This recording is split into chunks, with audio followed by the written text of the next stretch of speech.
Bismillahirrahmanirrahim. Assalamualaikum warahmatullahi wabarakatuh. Hamdan wa syukran lillah. Allahumma sholli salatan wa salaman ala Rasulillah. Amma ba'd. Segala puji milik Allah Subhanahu wa taala yang tidak pernah berhenti memberikan kita berbagai macam nikmat dan karunia kepada kita semua. Hingga pada pagi hari ini kita masih diberi kesempatan untuk bisa berkumpul, bersilaturahim dan bersinergi dalam kegiatan observasi periode kedua untuk pengelolaan kinerja. Kemudian selawat serta salam juga keselamatan semoga selalu tercurah kepada junjungan kita Nabi besar Nabi Muhammad SAW dan kepada seluruh keluarga, para sahabat dan para pengikutnya hingga akhir zaman. Dan mudah-mudahan kita yang hadir di tempat yang mulia ini kelak mendapatkan syafaat dari beliau. Bapak kepala sekolah, ibu kepala sekolah sekecamatan Ambalawi yang Mada muliakan dan Mada banggakan, serta bapak ibu guru hebat yang juga Mada muliakan dan Mada banggakan. Pertama-tama Mada ingin sampaikan salam takzim dari Bapak Kadis dan Ibu Kabid Kabupaten Bima, Ibu Bunda Ica Rahmawati MPD dan Bapak Zunaidi Esos MM, karena pada kesempatan hari ini harusnya beliau yang hadir sendiri gitu ya. Tapi karena satu dan lain hal beliau berdua ada kegiatan di Surabaya. Ya, untuk Ibu Kabid ada kegiatan di Surabaya bersama Pak Kadis. Kemarin mereka bertolak dari Bima ke Surabaya dan hari ini Pak Kadis ada di Batam, lanjut ke Batam beliau, sehingga beliau tidak bisa hadir karena dari kemarin beliau ingin sekali turun observasi langsung bagi guru-guru dan bagi kepala sekolah ya, yang ada di masing-masing kecamatan. Namun beliau karena tadi tidak bisa bersama kita hari ini dan diwakilkan kepada Mada selaku pemegang akun beliau yang dalam hal ini adalah akun pengelolaan kinerja. Jadi dari jenjang TK sampai SMP itu Mada yang pegang, dipercayakan oleh beliau oleh Pak Kadis dan Bu Kadis untuk dihandle oleh Mada.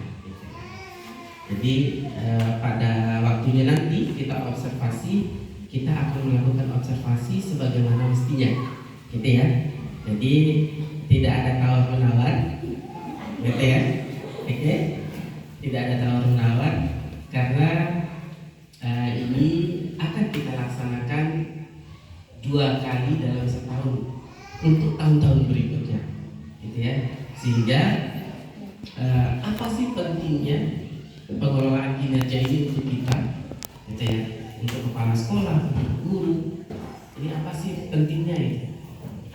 Jadi penting sekali Bapak Ibu, terutama bagi kepala sekolah dan guru ASN. Setiap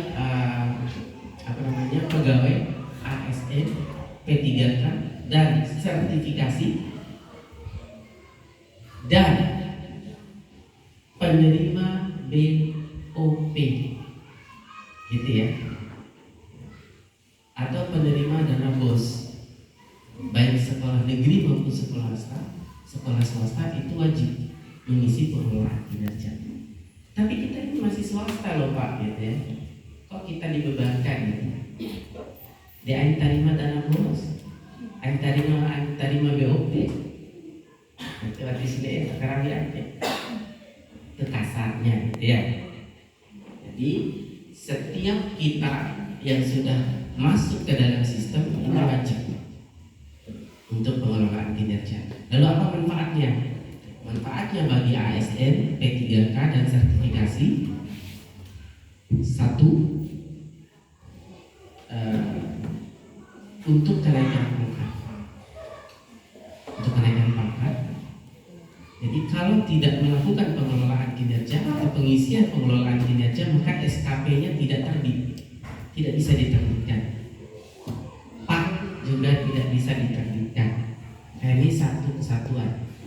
Ya, Bang Bian. Kemudian ketika nanti siapa tahu, kita tidak pernah tahu regulasi ke depan akan seperti apa ya, Pak ini ya. Jadi kita jalani aja, itu aja kuncinya. Kalau Mada pribadi, Mada tidak pernah muluk-muluk Pak. Setiap ada perintah sami'na wa ata'na, gitu. Apapun, nanti saya dengarkan, saya kerjakan, saya laksanakan. Tidak pernah Mada ini sami'na wa pikir-pikirlah. Ya deh, Mada dengar tapi Mada pikir-pikir dulu. Nggak bisa gitu. Begitu juga dengan pengelolaan kinerja itu, kita laksanakan aja apa yang diberitakan oleh pemerintah itu, karena itu mewakili pemerintah. Nah, jadi apapun yang menjadi kebijakan pemerintah kita laksanakan. Suka tidak suka, senang tidak senang, kita laksanakan aja. Sami'na wa ata'na aja. Aman sudah hidup kita kalau kita sudah sami'na wa ata'na itu. Gitu ya. Jadi apapun pasti ada manfaatnya, pasti ada impactnya untuk kita. Lalu apa manfaatnya atau impactnya bagi kita yang masih swasta, masih sukarela, masih honor? Kok kita juga disamain dengan yang ASN, P3K, yang sertifikasi? Kita itu kan kadang dibayar, kadang tidak gitu. Kok kita dipaksa untuk melakukan ini gitu? Tidak dipaksa. Di sana itu katanya itu dianjurkan bagi yang sukarela dan honorer, dianjurkan. Nah, kalau kita kaitkan dengan ajaran agama kita, kata dianjurkan itu sama dengan sunnah muakkad ya Ustaz ya. Sunnah muakkad.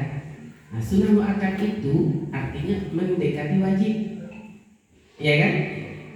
Mendekati wajib pasti ada keutamaan di dalamnya. Contoh, sholat sunnah subuh sebelum subuh, qabliyah subuh, itu sunnah muakkad itu Pak, mendekati wajib ya. Dan satu-satunya sholat sunnah yang kalau kita lupa mengerjakannya bisa dikodok. Gitu.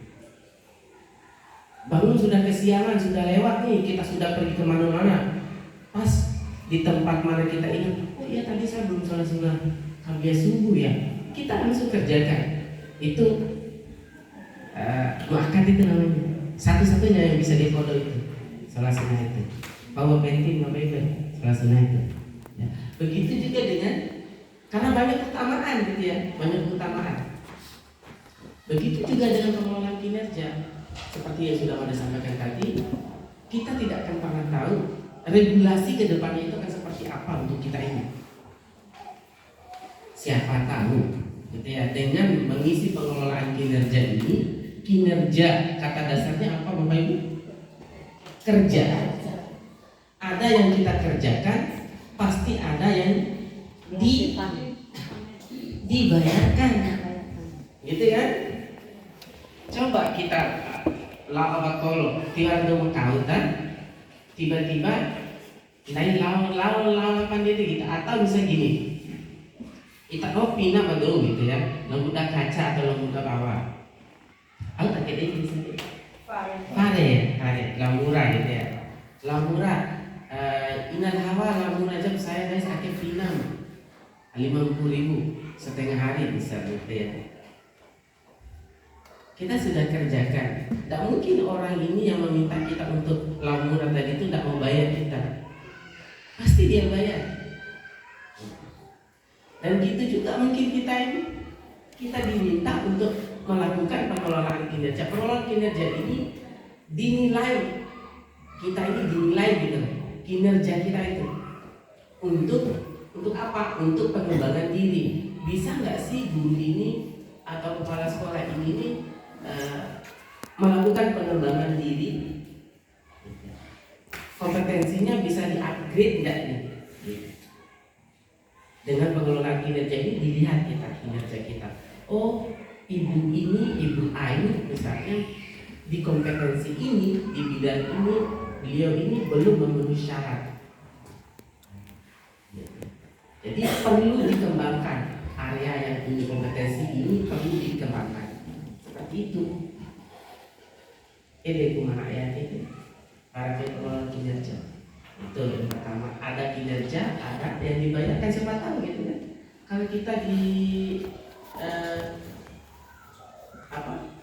kalau di Kemenak itu ada tunjangan kinerjanya, ada tukin namanya mereka itu. Dan siapa tahu kita juga nanti dapat tukin, kita nggak punya tukin Pak. Gitu. Dan mudah-mudahan dengan cara ini pemerintah akan melihat kinerja kita, sehingga kita bisa dibayarkan tunjangan kinerja kita. Siapa tahu gitu. Regulasi itu tidak pernah kita duga-duga ya Pak. Dan perubahan itu mutlak terjadi, pasti terjadi, dan akan kita hadapi perubahan itu. Tidak bisa kita mengelak dari perubahan. Jadi perubahan itu sudah tidak lagi hitungan tahun, sudah bukan lagi hitungan bulan, minggu, jam, menit. Perubahan itu per sekian detik itu selalu terjadi.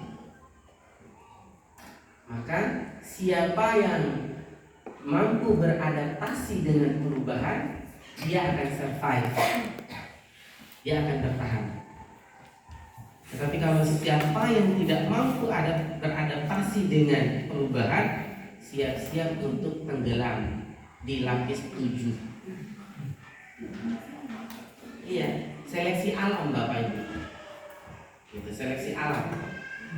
Jadi kalau kita nggak mampu beradaptasi, selesai sudah hidup kita. Apalagi sekarang ini kita ini rata-rata masih tinggal sedikit. Ayahanda lahir tahun berapa Ayahanda? Ya di belakang. Ya. 68. Ini generasi kita berarti raka hanupenya ya. Petromax ya. Lampu satrongke ya. Ya, lampu satrongke. Kemudian radio butut gitu ya.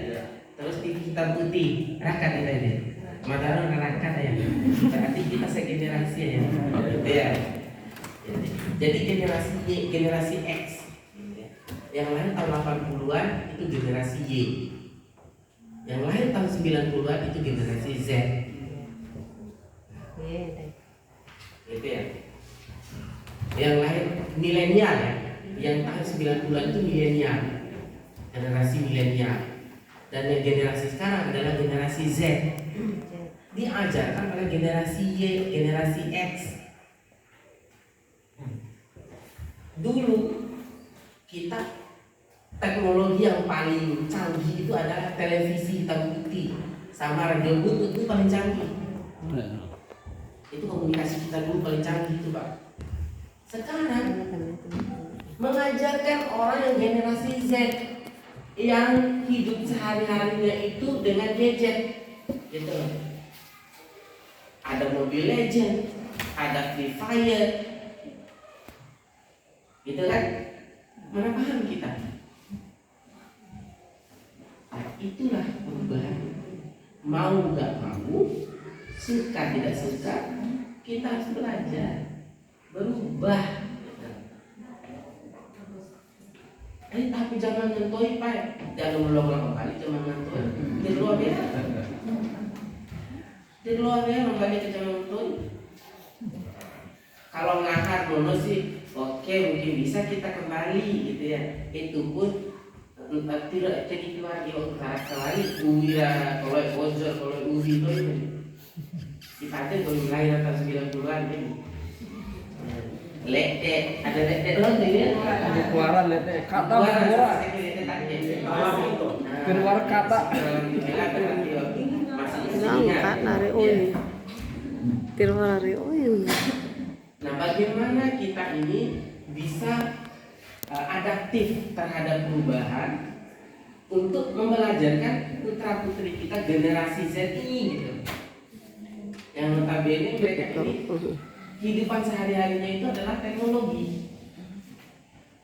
Sementara kita ini disuruh diminta untuk mengajar pakai LCD saja, tak mampu kita.